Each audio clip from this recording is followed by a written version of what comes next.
Namo tassa bhagavato arahato samma sambuddhassa. Namo tassa bhagavato arahato samma sambuddhassa. Namo tassa bhagavato arahato samma sambuddhassa. Actually, we were discussing Sabhiya Sutta for several weeks. And so I thought of taking a new sutta today. So actually, since we have completed that on last week, and I have selected another sutta from Majjhima Nikaya, which is called Greater Discourse to Malunkya Putta, Maha Malunkya Putta Sutta. Sometimes called Great Maha Malunkya Sutta, and sometimes it's called Malunkya Putta Sutta. Actually, Malunkya is the name of the mother, and her son is called Malunkya Putta. So the name of the monk is Malunkya Putta. So actually this monk is an old monk and seems to have a fairly intellectual capacity even though he is old, and again time to time asks various questions from the Buddha, and several suttas are available which Buddha preached to Venerable Malunkya Putta, and in one sutta which is available I think in the Salayatana Samyutta, there Buddha delivered very interesting information to him, and probably you have heard about it, talking about mindfulness and how one has to restrain oneself. And after hearing that, he went for secluded practice, and after some time he then became an arahant. So here in this sutta actually still Venerable Malunkya Putta is still learning. So he has a fair some understanding about the Dhamma, and he is answering questions when Buddha is asking. And but sometimes his understanding is not yet thoroughly proven by his own practical knowledge. So this is one occasion that Buddha in a way correct him for certain questions. Now this is also very interesting. Buddha is discussing with the monks and continuing as a Dhamma discussion, and Buddha wants to teach them some Dhamma here with regard to 5 lower fetters. And at that time Buddha was living in Anathapindika's park at the Jeta's Grove, Jetvanarame. So there, while he was there, so Buddha asked from monks whether whether they remember the 5 lower fetters. Orambhagiya Sangyojana. Actually, there are 10 fetters altogether, and they are grouped into 2 groups. Orambhagiya Sangyojana, they are the lower fetters, and then Uddhambhagiya Sangyojana, so they are the higher fetters. Actually, the lower fetters one can overcome by being an anagami, non-returner, and the other 5 fetters, they are called the higher fetters. Actually, they only can be overcome by being an arahant. So you can see there's a significant depth to these things, where this it's not easy task in a way to overcome these defilements, these fetters. And if one is able to overcome, that is the first 5 at the beginning, and then the latter 5 only after being an arahant. Actually, even within the first 5, you can't immediately overcome all 5. Actually, it's also going in a sort of methodical order. There are first 3 fetters which can be overcome by being a stream winner, Sotapanna, and the other 2 fetters are overcome at 2 stages. In the first stage, they become somewhat weakened, so then it is called Sakadagami, once returner, and then only it can be totally overcome. Then one is called Anagami, non-returner.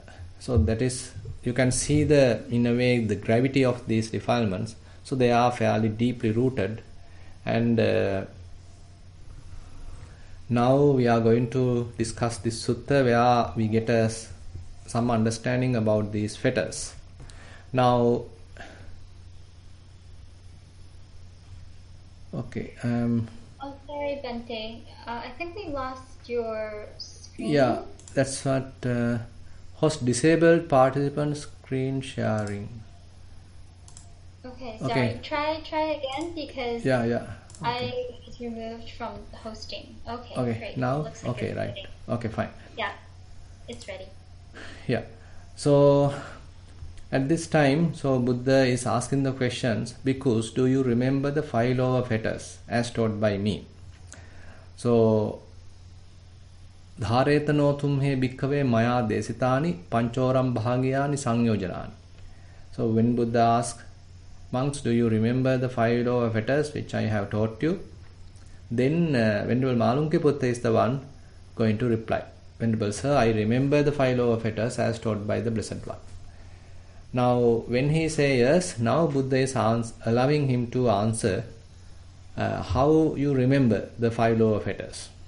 Actually, if we are answering the same, very much similar answer, we also might give as Venerable Malunkya Putta if someone has fairly has some about an idea about these 5 fetters. Now Venerable Malunkya Putta is answering, Venerable Sir, I remember identity view, Sakkaya Ditthi as a lower fetter taught by the Blessed One. I remember doubt, Vichikicha as a lower fetter taught by the Blessed One. I remember adherence to rules and observances, Silabbata Paramasa as a lower fetter taught by the Blessed One. I remember sensual desire, Kama Raga as a lower fetter taught by the Blessed One. I remember ill will, Patiga, as a lower fetter taught by the Blessed One. It is in this way, Venerable Sir, that I remember the 5 lower fetters as taught by the Blessed One. So this is the answer Venerable Malunkya Putta provided. And there basically he remember the 5 lower fetters and he simply give their names. But Buddha was not happy about his answer. Basically, now Buddha in a way reprimand him, telling that when did I talk you like that? So you can see that Buddha as the teacher, he wants monks to have thorough understanding, a deep understanding, and not mere book knowledge, not just theoretical understanding, but he wants to have a further depth to the answer. So now he in a way rebuked Venerable Malunkya Putta and correct the answer by in a way giving a very thorough, interesting example. Malunkya Putta, to whom do you remember my having taught these 5 lower fetters in that way? Would not the wanderers of other sects confute you with the simile of the infant? Now the simile of the infant is also very interesting. We know that when an infant is born, he is not associated with anything. He is just a newborn baby. So this newborn baby basically doesn't know anything, and he don't have even a name. He don't recognize people, and he don't know anything about the Dhamma, and basically he don't have any much of pleasures even.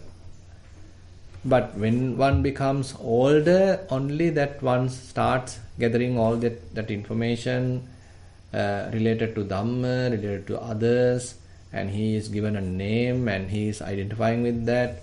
So likewise, slowly, the growing process is in a way responsible to even cultivate defilements. But on the other hand, as a very innocent baby, so his mind is fairly clean in a way. Now Buddha is putting this parable here. Buddha mentioned a young toddler infant lying prone does not even have the notion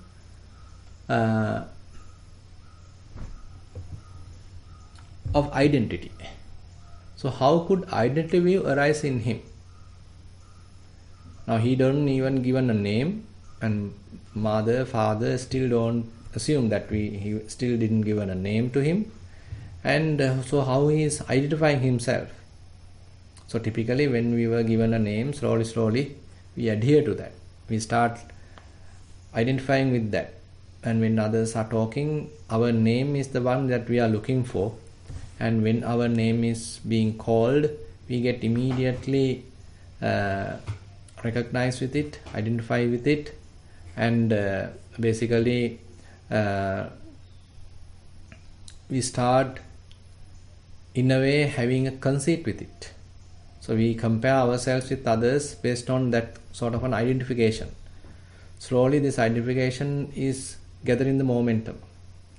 So then later actually we want to highlight ourselves and become a special individual among others. We can't be just an ordinary person. I want to be a special person. So likewise, slowly our ego consciousness is growing, so that we start comparing ourselves as a separate individual, and that is being promoted when we are grasping any of the 5 aggregates. Sometimes we recognize body as myself. I am young, I am beautiful, I am strong, or I am old, I am weak, or I am just a youngster. So likewise, using the body, we can have a thorough, very strong bondage, strong identification. So that is what very much most of us are having when you go in front of the mirror. So here we see ourselves and we immediately recognize, oh, this is I am. So I am good, I am bad. So there are say gray hair, or there are beautiful complexion, or the opposite, whatever the way. So we attribute all these things to the image. We can't even remember that this is simply a mirror image. Rather, we immediately recognize this as a person, as an individual, as myself. So likewise, Buddha mentioned with respect to form aggregate, there are 4 possibilities of generating Sakkaya Ditthi, generating the identification view. Either immediately recognizing the body as me, direct identification as body as me, body as myself. Or else we can say body belongs to me. So I am someone, I have the body. So body is one part of me. And on the other hand, I is a large entity, and within that large entity, body is another component. That is the third way. Say the fourth way is, body is a large entity, so I am inside the body as myself being inside the body. So likewise, Buddha mentioned per aggregate there are 4 possibilities. So with respect to form aggregate, there are 4 types of identification possible. And with the feelings, similarly there are 4 possibilities. When we are enjoying certain pleasurable feelings, then actually we can recognize, okay, I am going through a pleasurable feeling, I am happy. So immediately I can recognize, I can identify, I am happy. So I am happy indicates happiness is myself. So I have become that happiness, I have become that pleasure. Or else I am suffering. That means suffering, the painful feeling, is what I am identifying right now. I am suffering. So immediately that suffering nature I have completely absorbed, I have completely become, I have completely identified. So that is where we can see the pain, either pleasure, or sometimes we simply say I am bored. So that means the boredom, the neutral feeling, is something that we immediately recognize with. It is not that just we are merely talking with another person just for mere communication. That is all right. That's even the Arahants would do. But here, more than that, we immediately grasp that feeling, and then with respect to that feeling, we create a self view, a personality view. Either immediate, direct recognition of feeling as myself, or I belong feelings, or I am within the feelings, so inside me there are feelings. So likewise there are 4 possibilities where Buddha mentioned the Sakkaya Ditthi, personality view, could arise in one's mind. And then with respect to perceptions, so the name is such a perception. Say my figure is such a perception. Given titles, designations, my education, all the memories, languages, and all these sort of sanya perceptions are something that I recognize with. I am slowly, say, gathering them, and slowly, so all these different perceptions become myself. I am so and so. I am Venerable Chandaratana. So when I am talking like that, probably there's a possibility how an identification view can arise with respect to that name. So immediately I am talking being that person, being representing that person, being an individual. I mean, sometimes we have to talk like that when someone is asking the name, we have to tell the name. But at that time, we need to see whether we are, in a way, go beyond the limit and identify, or are we simply merely skillfully communicating. Say someone is asking from the Buddha, so even the Arahants are talking that I preach Dhamma, I listen to Dhamma. So likewise, they also refer I. So then one Deva, celestial being, come and ask from the Buddha, so how these Arahants, so-called Arahants, how are they referring themselves as I? Is there is an identity view remaining with them? And then Buddha mentioned, no, they are merely using the communication, they are merely using the convention, thoroughly knowing it is a mere convention. There is no identification. So therefore it is very difficult in a way from certain outside view just to say whether by way of communication whether this person is an arahant or this person is a worldly being merely by using the language, because both are using the same language, because arahants also have to communicate with the society. They also use the mundane typical language and skillfully they handle that. But they only know whether they are grasping that or not. The person who, even though he is wisely, skillfully using the language, there could be either grasping or sometimes there is no grasping at all. He knows skillfully this is just a language, a way of communication, and that's it. Other than that, there is no identification. But for the others, when they are talking, there's a significant identification as they are referring themselves. So they believe that there is a person, there is an individual, and I am the one talking. So likewise, there's a significant difference, and it's a subtle difference. It is not that huge separation available, but it is a very subtle separation available. It's very difficult to even understand how one would use language and all these kinds of nominations, terms, terminologies, conventions, languages, words, etc. to communicate without being carried away by them, without being identified with them. It's a very interesting area to explore.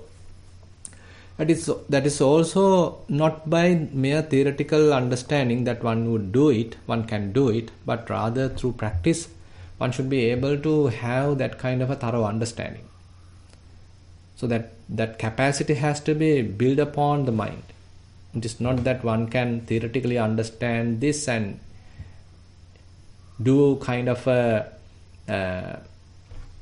exercise with this. Rather, one has to gradually develop the practice, and the practice would lead one to have this kind of a skill.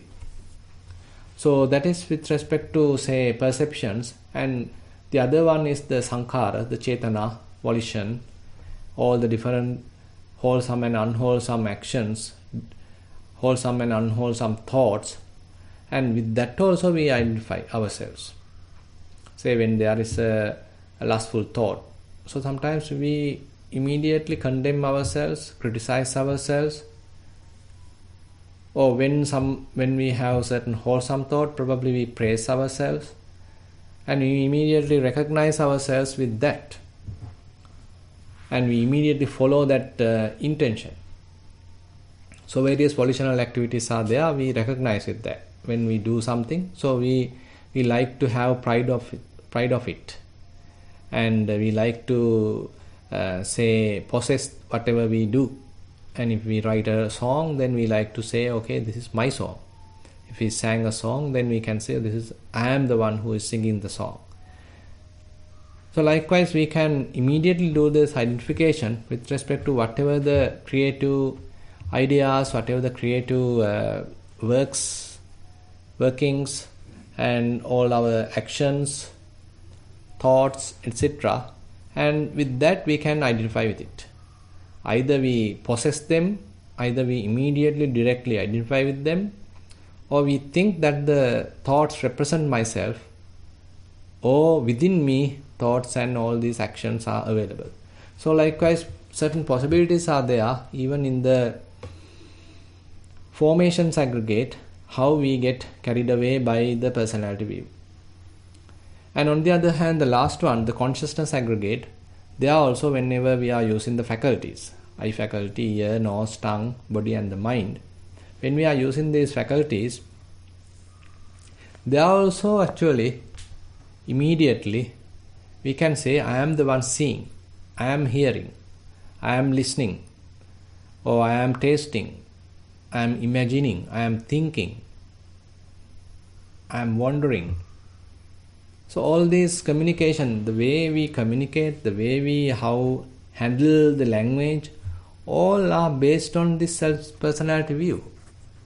All our languages are created like that, by centering a person, by centering myself. So I am the first person, and then there's a second person, and then the third person. That's how the vocabulary, that is how the grammar being created in any language. So I-centered way of thinking. So there is a person, so-called I. So I am living, I am thinking, there is I. And with respect to I, there you are. So you are in the second person. And there are the others, so they are at the third level, third person. So likewise, whole grammar is prepared in such a way to boost this identification view, to convince us that there is a person. So you can see, in a way, we are trapped. If we don't have the association with the Buddha's teaching, and who are the followers of the Buddha's teaching, then we are completely lost. So slowly our desperate identification become very, very thorough, so that we are completely fixed with such kind of identification.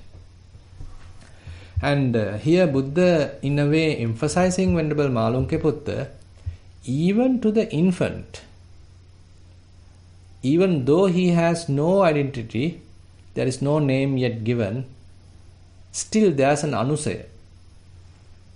Yet the underlying tendency to identify lies within him. So this is the difficult part in a way. So that is what Buddha highlights here to Venerable Malunkya Putta. We can simply name the 5 lower fetters, but each fetter is lie dormant even in an infant. So even though his mind is at the moment, at present, is clear, free from identity view, but it carries the potential to create identification view. So that's the danger.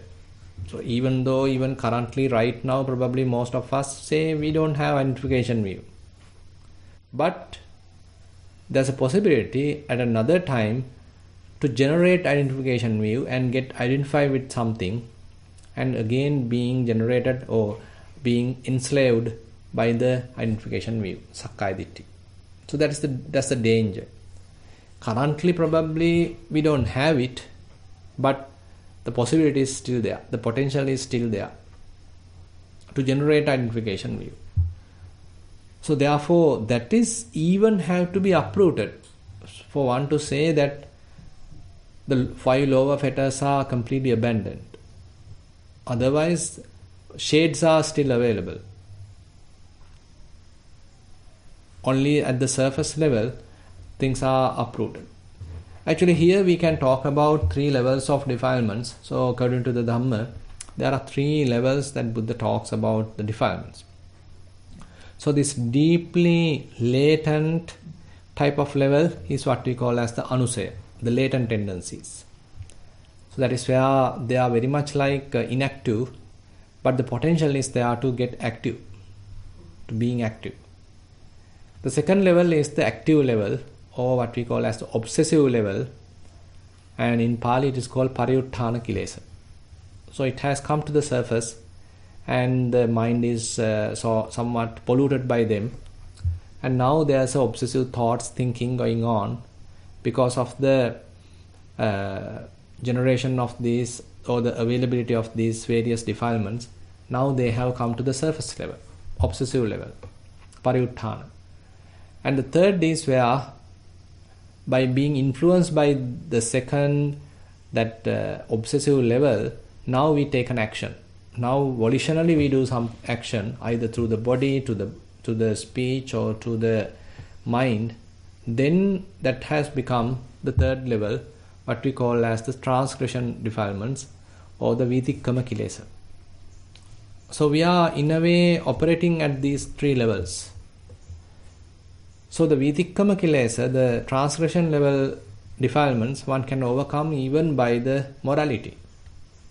So if you are maintaining good moral standards, certain good discipline, then actually you can avoid the transgression, because you are assume that you have some moral fear, moral dread, and even you are abide by certain social rules and regulations. So as a result, that fairly probably you can protect yourself by the transgression level of the defilements. But unfortunately that can't prevent you from the obsessive level of defilements. Even though you are not killing a person, there may be killing thoughts. Even though you are not stealing, such thoughts may be available. Even though one is not involved with sexual misconduct, sexuality related thoughts may be in the mind. Even though we are not lying, still there may be a thought to lie, but we may not act upon it. So likewise, various defilements, they may come to the surface of the mind. Sometimes they are appearing, someone can even recognize them. But if we are not act upon them, so that means we are a moral person. But still they are in the surface of the mind. So that is where the samadhi bhavana, samatha bhavana, meditation is important. So how you can subside those surface level defilements, obsessive level defilements, and calm down the mind. So calming down defilements, calming down hindrances is the goal of the samatha meditation, where you are able to calm down 5 hindrances by developing 5 samadhi factors, 5 jhana factors. So till the power of the jhana factors are available, those 5 hindrances, defilements are subsided. You can maintain a calm mind, a peaceful mind, relaxed mind, till the power of jhana factors are available. So here we are talking the obsessive defilements, pariyutthana kilesa. Now that can also overcome temporarily by means of samadhi bhavana. But unfortunately the third level, anusaya level, that is what actually Buddha highlights even in this Malunkya Sutta. So you have to overcome them in a very systematic way. It's not an easy task. Actually that is where the wisdom practice is important, vipassana practice is important, and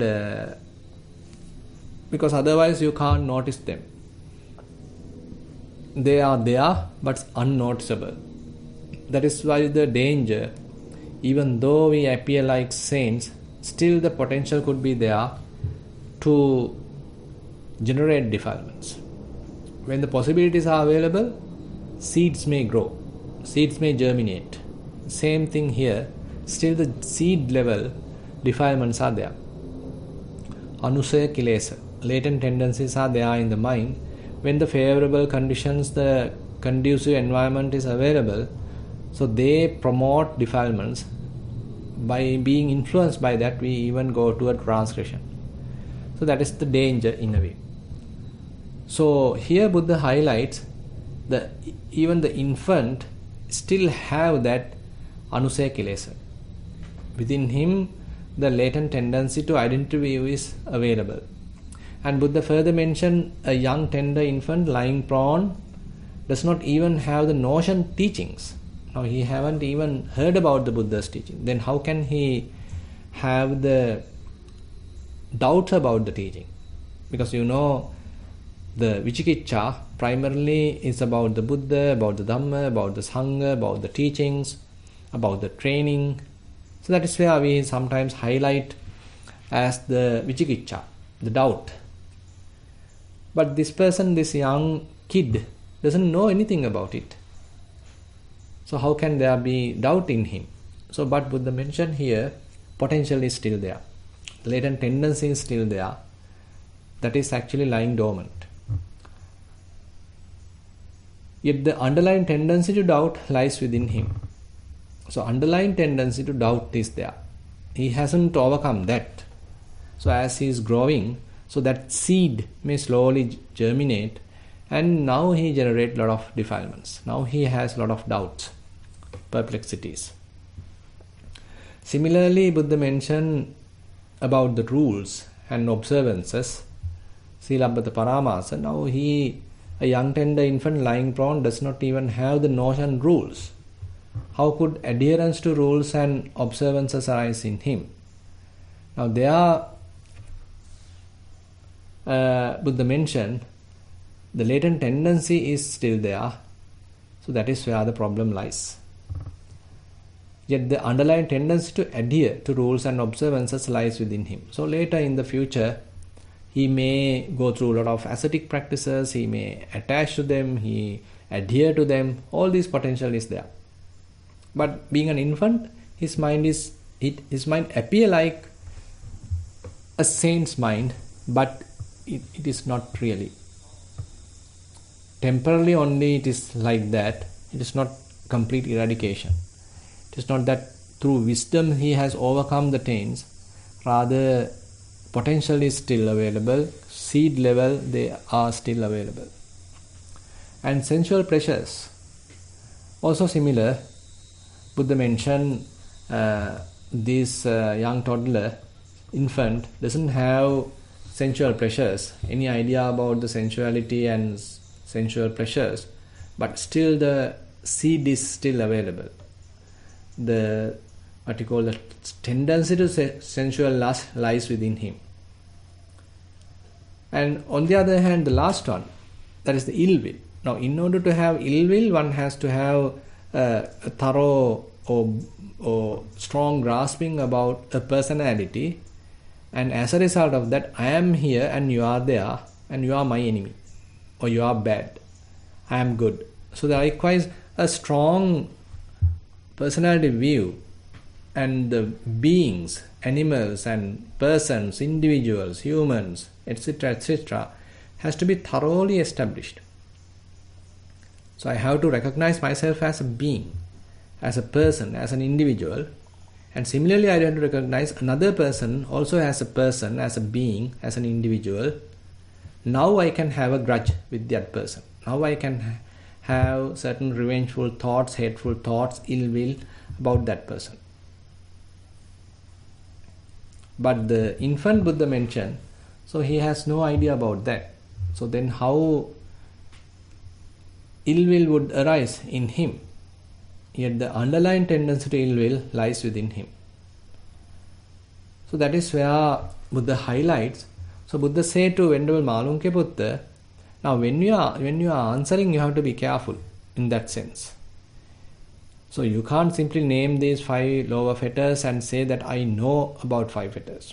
But you have to, in a way, recognize the 5 fetters within oneself, and even the danger of having them at the seed level, at the latent tendency level, is something that we have to be careful, and that seems like the most important part.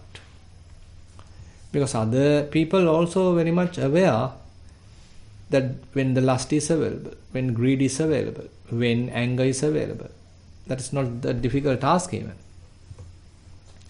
But the difficult thing is to recognize, okay, there's still the potential available even though currently my mind is pure. I haven't completely uprooted lust. I haven't completely uprooted greed, hatred, say personality view, potential to adhere to rules and rituals and doubts, etc. So those ones, there may be a possibility. In the latter occasion, in a later situation, maybe I might get carried away by them. So that is the danger. So that's why Buddha always emphasize, even to the monks, even to the practitioners, till you are overcome, till you have completely overcome asavas, influxes, you can't satisfy with your own practice. So sometimes we are happy about our practice, how we are doing, and how we are different from others, and how much of secluded practice I am having. I am a good practitioner in mindfulness. I have a good concentration. I am able to attain jhana. I have a good understanding about vipassana. So likewise, probably we can have good admiration about ourselves. But Buddha warns, if you still have not overcome the asavas, influxes, don't do that. Still you are in a dangerous state. So that's a very interesting Dhammapada verse Buddha is talking there. Telling that you are enjoying the seclusion, which is very, very rare in the world. You are enjoying the bliss of meditation. That is also very, very rare in the world. You are enjoying certain good practice, morality. That is also very rare in the world. But don't think that you are completely a free person, enlightened person, till you have the influxes, till you have the asavas. So that is the danger. So in this parable also, that is what Buddha highlights, that the infant have that. Even though he is quite innocent, doesn't have any much of identification view or ill will or sensual desires right now, still the tendency is there. Potential is lie dormant in his mind. Now, after this, Venerable Ananda invites the Buddha to explain further about the latent tendencies, or rather the five lower fetters, and now Buddha is explaining that. Here Ananda, an untaught ordinary person who has no regard for noble ones and is unskilled and undisciplined in their Dhamma, who has no regard for true men and is unskilled and undisciplined in their Dhamma, abides with the mind obsessed and enslaved by identity view, and he does not understand as it actually is the escape from the arisen identity view. And when that identity view has become habitual and is uneradicated in him, it is a lower fetter.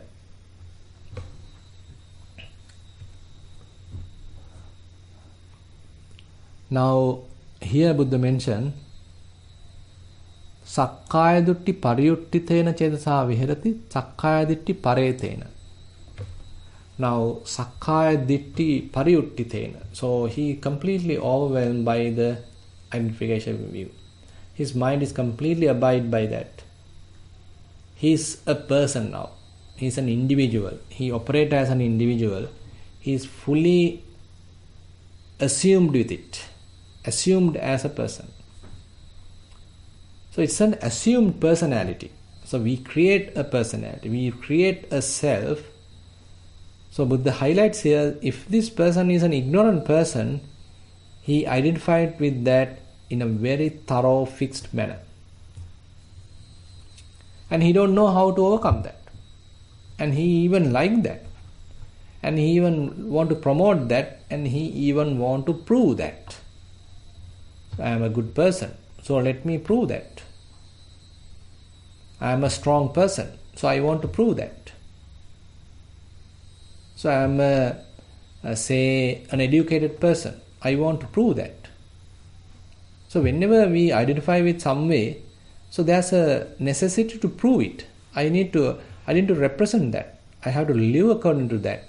I have to show that I am so and so. Now say you are doing a kind of a profession. Say you are a doctor.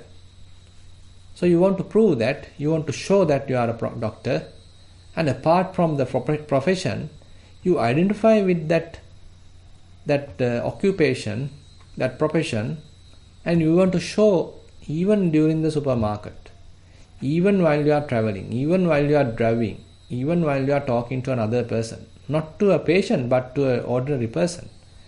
Even there you want to say, I am a doctor, I am working there, I am a doctor. So this is how we operate. We like to represent ourselves with whatever the way we are identifying with it. So we want to highlight as a person. We want to show off in a way. So Buddha, in very interesting way, Buddha show this, how lie this kind of a tendency within us, not only in the human beings, but even in the celestial beings. Anattani attamaning passalokang sadevakang nimittang nama rupasming idang satchanti manyati. So Buddha mentioned anattani attamaning. So when there is no actually a person or any self, but people think that there is a self. Anattani attamaning passalokang sadevakang. See these fools, how these folk, men and women and devas, how they are identifying with it. Passalokang sadevakam. Nimittang nama rupasming idang satchanti manyati. By being adhered to the nama rupa, name and form, they think it is true. It is the truth. Yena yena hi manyanti tato tang hoti anyatha. Tang hi tassa musa hoti mosa dhammang hi ittara. So Buddha mentioned in the Dvaitanupassana Sutta or in Sutta Nipata, Yena yena hi manyanti tato tang hoti anyatha. So they want to prove them, they want to identify with it. They want to become someone. They want to adhere to something. Whatever the way they want, it becomes otherwise. So whenever they become something, whenever they become someone, so that someone, that something is subjected to the law of impermanence. So it becomes something else. So again and again he have to prove them, because he is in a kind of a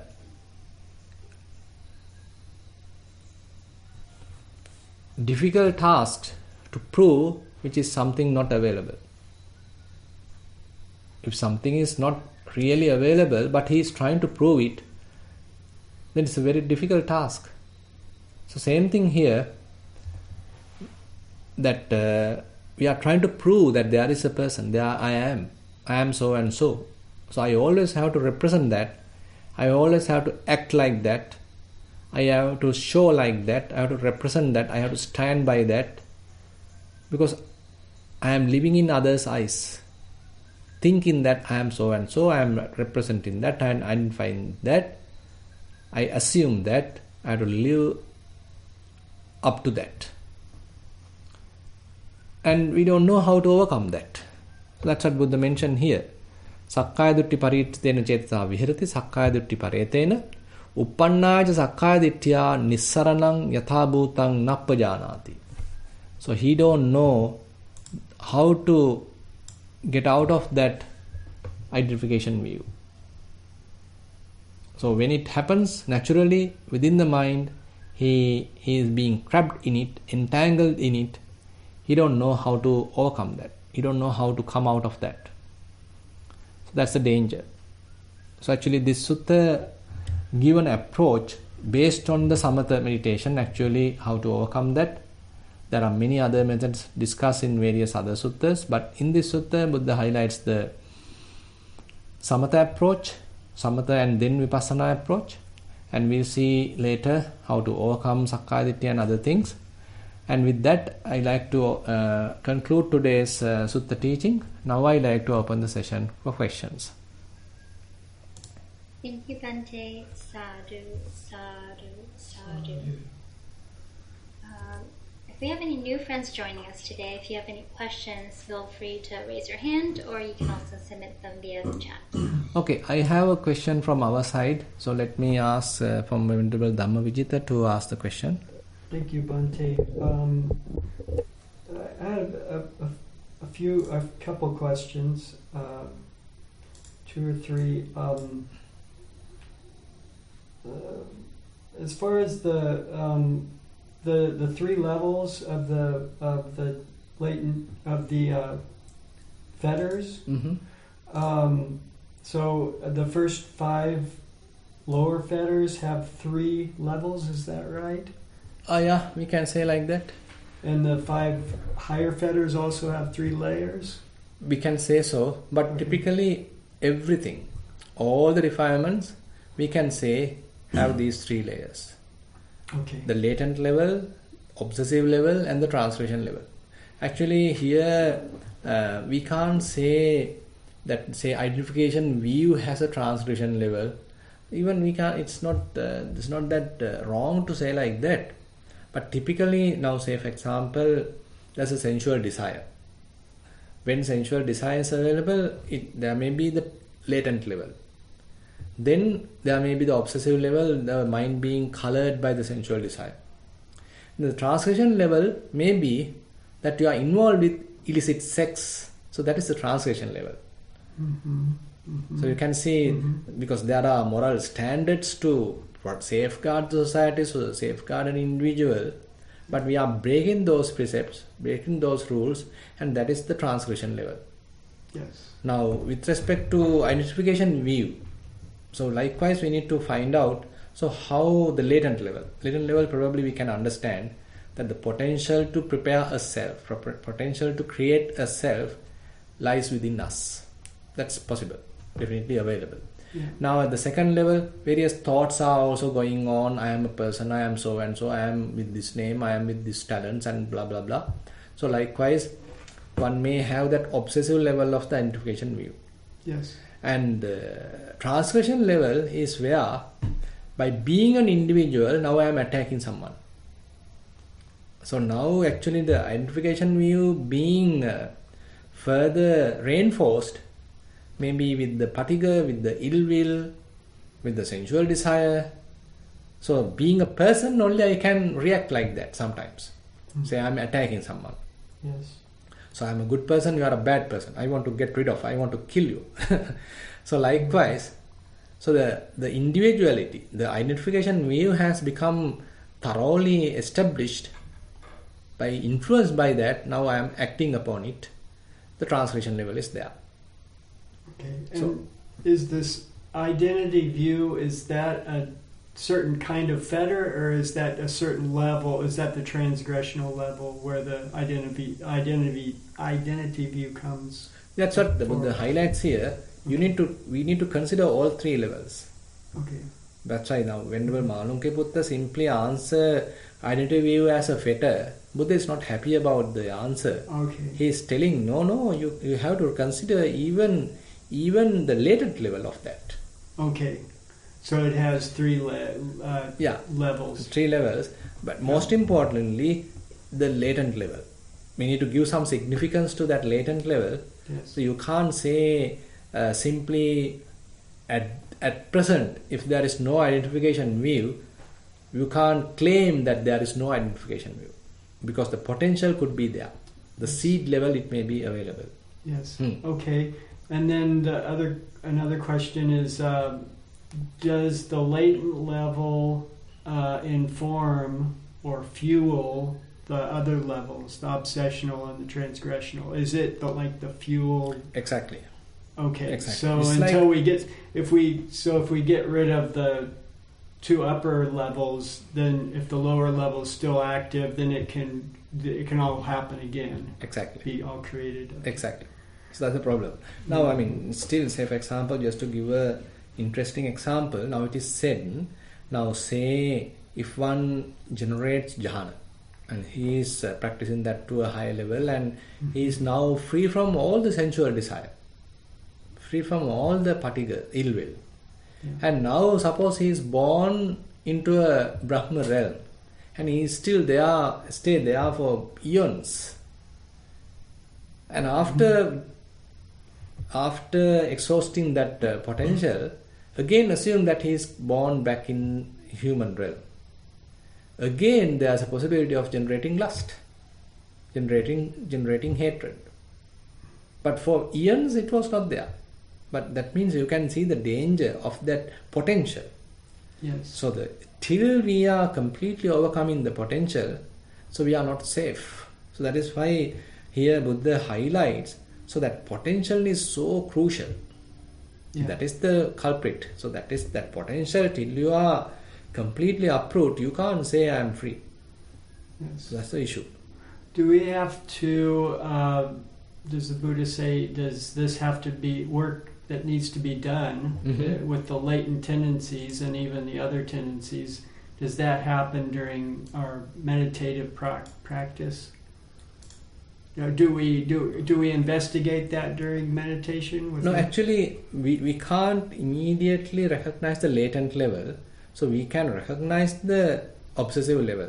Yes, I think I started to realize those when I started meditating. Yes, those became apparent. Exactly. Now the thing is, when someone is not meditating, yes, so this obsessive level have to come to a fairly intense level for him to notice. The obsessive one. Obsessive one yes, has to come to fair intense level to notice. Yes. But when one is meditating, so that intensity become less and less.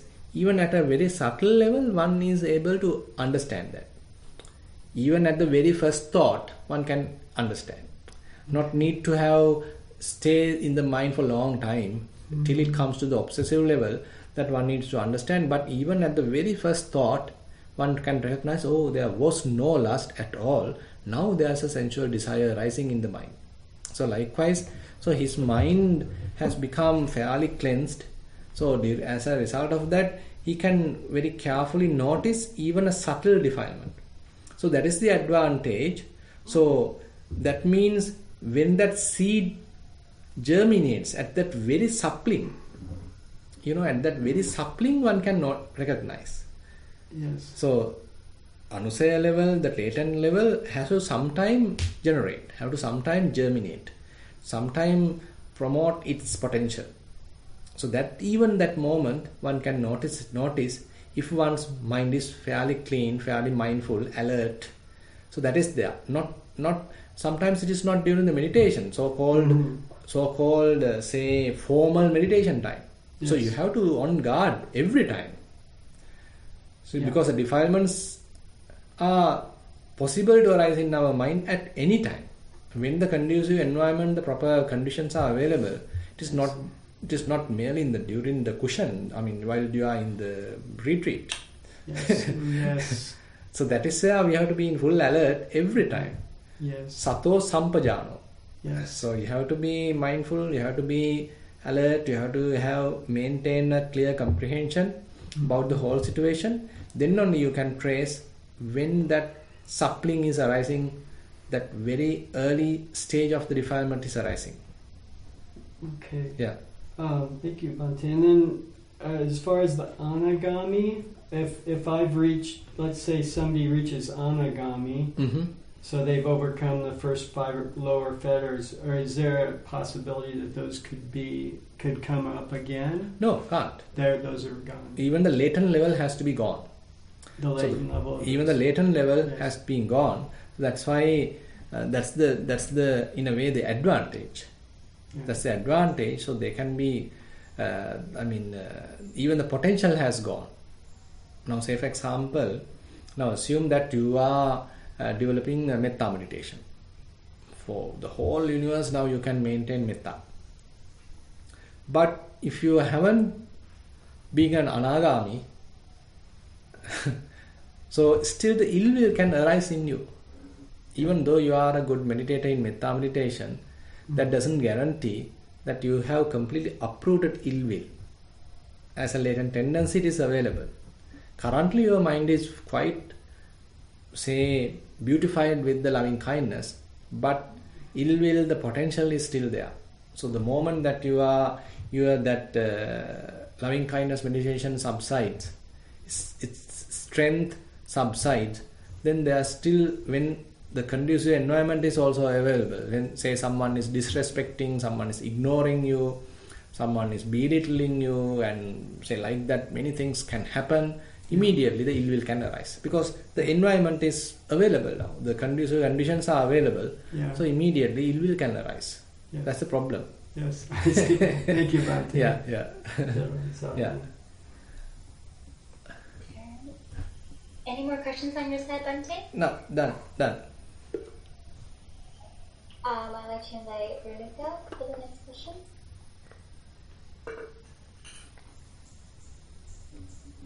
Hello, Thero and Bhante. Yes. Can you hear me? Yes.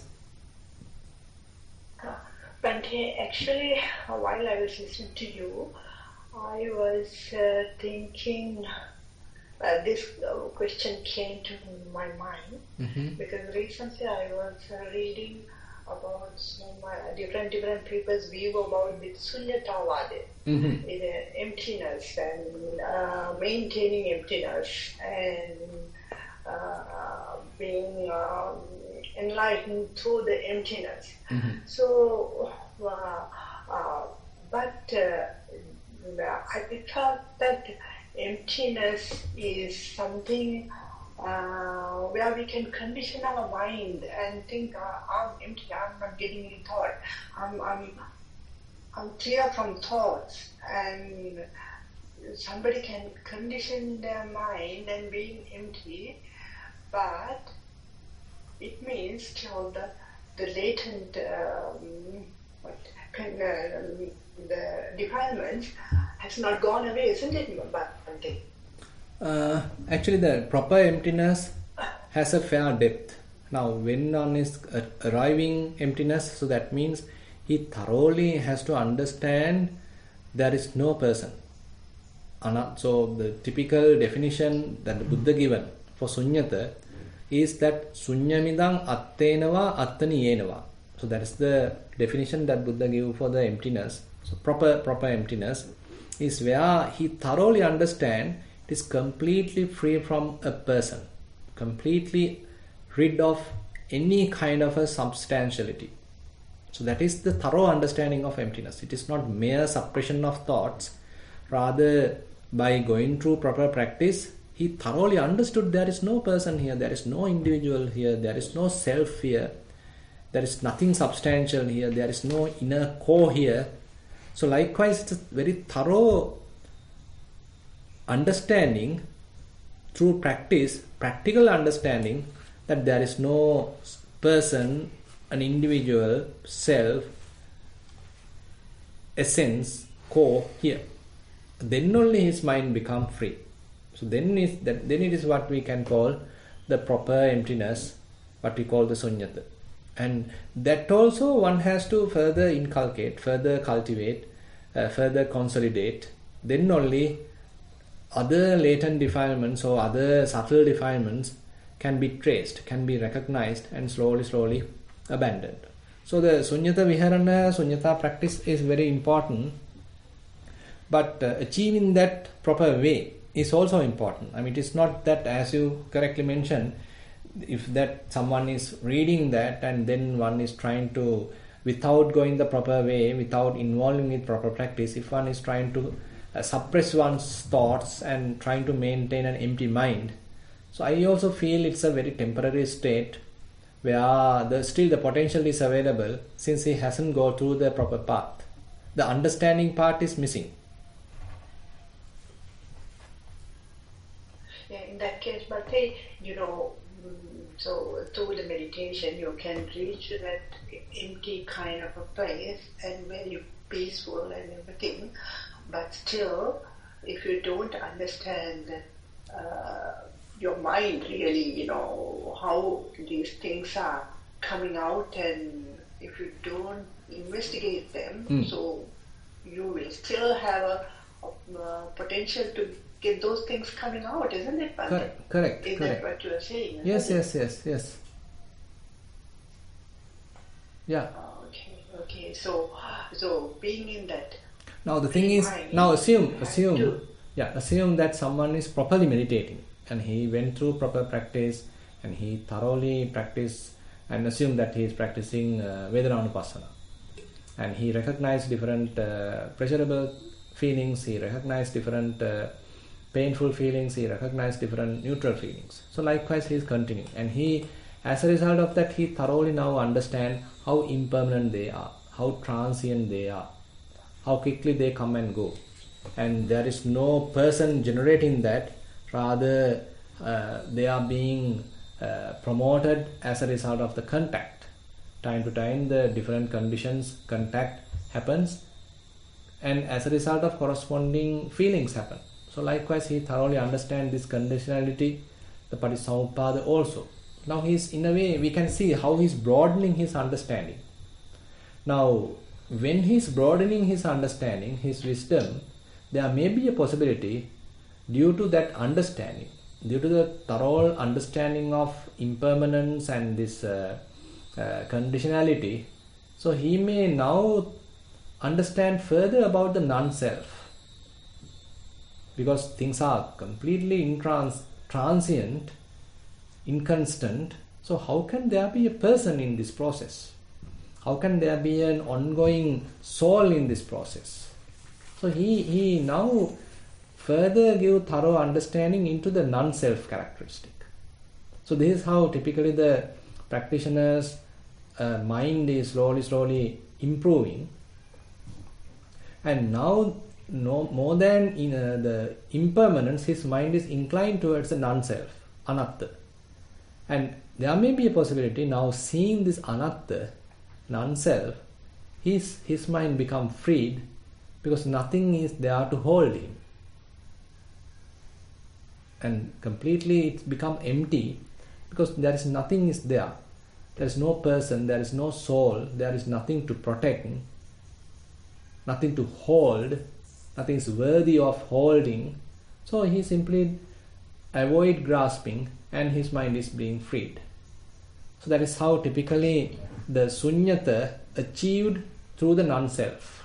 When someone is understanding through one's vipassana practice the non-self nature, the anatta nature, or the parato, that everything is fairly conditioned and empty nature. So when someone understands that, then the mind get released. So that is what called the sunyata vimoksha mukha. So it's a opening of the mind happened through the emptiness. So that is the proper emptiness that one is achieved. So that emptiness also now one has to consolidate. Again and again one has to reach that. Stay there for some time, stay there longer for some time. So likewise now one is mastering that slowly. Yeah.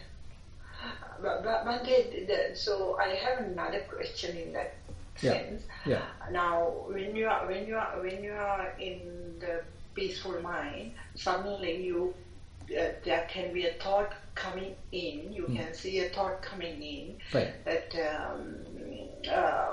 past event, maybe a happy event or maybe a sad event, but you know that there is no substance in that sense, but still that thought comes in.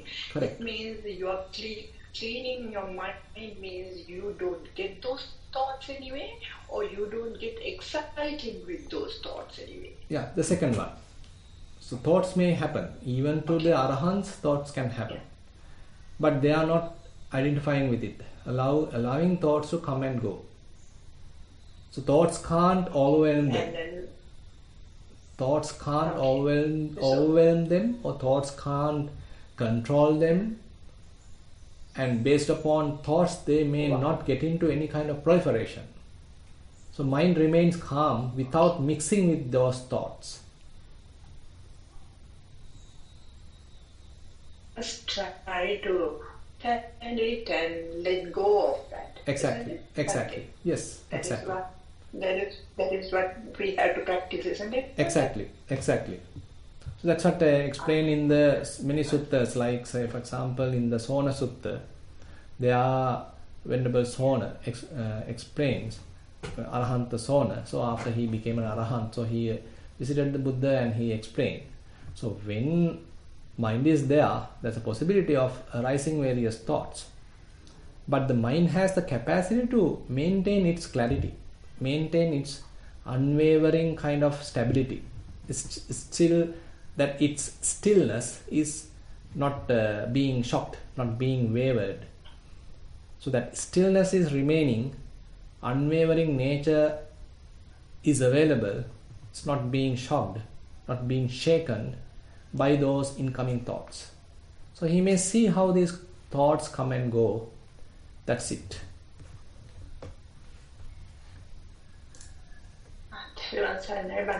Yeah. It's really helpful. Okay. Okay. Yeah, and I think it's great. Thank you, Bante. Yeah. Thank Yeah. you very much. Yeah. Thero Sanai. Okay, thank you. I'll let you invite Sohani for the next question.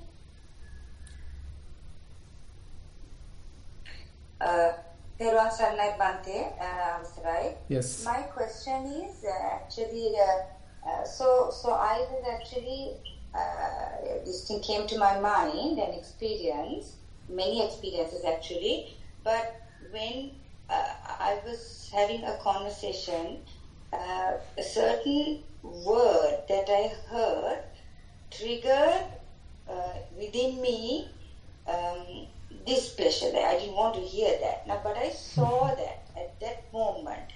And then, actually, there was nothing, that conversation kind of ended for me at that point, because there was nothing I could say anymore, because here I was involved with looking at my own that feelings of hurt and whatever coming up, and watching it. Now, that after that, actually, I didn't even hear what was said beyond that point. Mm-hmm. So, is that how this whole thing gets put into practice? Yeah. Yeah, we can say so, because there are this, whatever the sounds or whatever these events are merely events, and we are the ones adding to that. We are the ones coloring them. We are the ones adding too much emphasis to them. But when we see that, how we do all these fabrications, how we do all these additions, multiplications, constructions, then we become somewhat ashamed of doing that. We understand it's not necessary. And once we stop that, so that event is very much nothing. It becomes a mere event. It is completely a kind of weak event, not a strong event. Yes. It becomes a useless exercise to engage in that anymore. Exactly. But from a sort of a lay point of view, it can be viewed as being weak. That again is my ego coming up, isn't it? Mm-hmm. Like the need to get involved, is it? Correct, Such correct. a cycle. Yes, yes. Cycle. Yes. Yes. Okay, I got it. Thank you. Thero Sanai. Yeah, Thero Excuse me, Sanai. Swami. Yeah.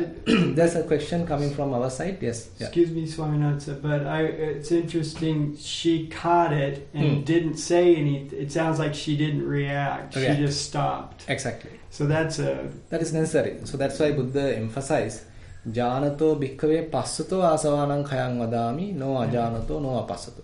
Yes. So monks, you can overcome influxes, that their operation, by knowing them and seeing them. Mm-hmm. So you need to know, you need to see. So when it is arising in the mind, you need to point it out. You need to trace it. You need to notice it. Oh, this is there. So you need to notice it. That means seeing. Yeah. At that very moment, you see that immediately. Yes. But you are not reacting. You are not being deluded by that. Yes. So as a result of that, you are not adding, you are not subtracting, you are not multiplying, you are not constructing, you are not preparing, you are not fabricating. You completely step back and watch. Yes. And then maybe next time she would be prepared. Yeah, even prepared. Not even react. It doesn't have any value at all then, isn't it? It's a mere sankhara. Yeah. It's a mere, what we sometimes Buddha mention as Suddha sankhara. It's a mere event. Yeah. It is coming and it has a nature to go. Yeah. We don't need to worry. Yes. We don't need to worry. We need to simply say, oh, it's coming. Okay, let it go. Yes. Thank you, Bhante. Yeah. Actually, we are the ones making things difficult. Mm-hmm. Isn't it? So Yeah. thoughts are mere thoughts, but I give some emphasis to it. Oh, so I am attributing a thought, I am attributing a certain sign to a person, then I mess it up. Yeah. Then we begin to loosen these ideas up of ourselves, and we don't. Various things. Yeah. But if I know it as it is properly, even at its early stage, knowing, okay, this is just a mere thought, just a mere sign. Yes. Just a mere image, mental image. So likewise, if I am able to put them at their correct perspective, then there is nothing to worry too much. Yeah. It will slowly, naturally pass away. Yes. Thank you. Yeah. Okay, that's all we have today, Jennifer. Then we will conclude the session. Yes, Sanjay, thank you very much. Okay. So we gather today also and discuss some Dhamma according to the Buddha's teaching, and we'll share all these merits with the celestial beings, with our past relatives, and whoever in need of merits. And we wish these merits help us also to overcome all 10 fetters. So we'll recite the traditional verses.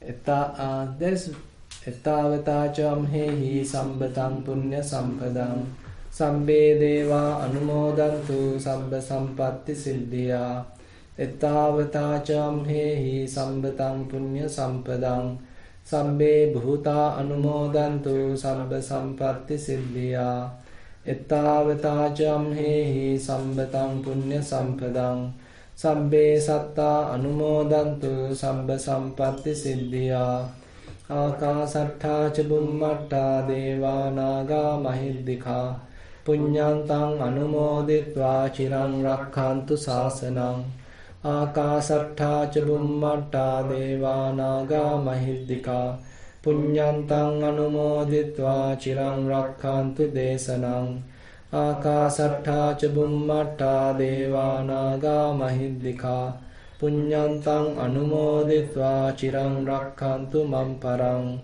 Idang vo ñātīnaṃ hotu sukita hontu ñātayo Idang vo ñātīnaṃ hotu sukita hontu ñātayo Idang vo ñātīnaṃ hotu sukita hontu ñātayo Imina punya kammena mame bala samagamo Satang samagamo hotu yava nibbana pattiya Imina punya kammena mame bala samagamo Satang samagamo hotu yava nibbana pattiya Imina punya kammena mame bala samagamo Satang samagamo hotu yava nibbana pattiya Sadhu, sadhu, sadhu.